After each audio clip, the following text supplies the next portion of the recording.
নবনির্বাচিত মার্কিন president Donald ট্রাম্পের দায়ের করা মানহানির মামলায় ক্ষমা চেয়ে মীমাংসার সিদ্ধান্ত নিয়েছে দেশটির প্রথম সারির সংবাদ মাধ্যম এবিসি নিউজ।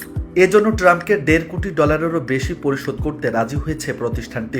নামকরা উপস্থাপক জর্জ স্টাফোনোপ্লাস প্রমাণ ছাড়াই ট্রাম্পকে ধর্ষণের জন্য অভিযুক্ত বলে মন্তব্য করায় এ খেসারত দিতে হচ্ছে সংবাদ মাধ্যমটিকে। শনিবার এক প্রতিবেদনে এ তথ্য জানিয়েছে ব্রিটিশ সংবাদ মাধ্যম বিবিসি।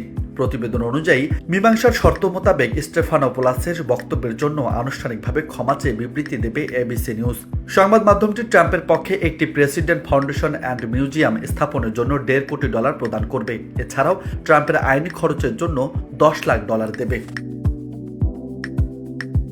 চলতি বছরের 10 মার্চ সাউথ ক্যারোলিনার রিপাবলিকান কংগ্রেস পারসন ন্যান্সি ম্যাশের সাক্ষাৎকার নিয়েছিলেন স্টেফানোপোলাস।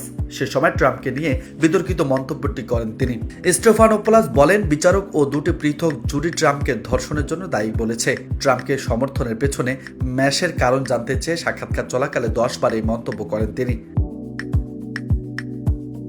2023 সালে নিউ ইয়র্কের একটি আদালত রায় দিয়েছিল ম্যাগাজিন কলামিস্ট ইজিন ক্যারলকে যৌন নির্যাতন করেছে ট্রাম্প। যৌন নির্যাতন ও মানহানির জন্য ট্রাম্পকে পৃথক 2 মামলায় দায়ী করে আদালত। তবে আদালত উল্লেখ করে যে নিউ ইয়র্কের আইনের সুনির্দিষ্ট সংজ্ঞা অনুযায়ী ধর্ষণের অভিযোগ প্রমাণিত হয়নি।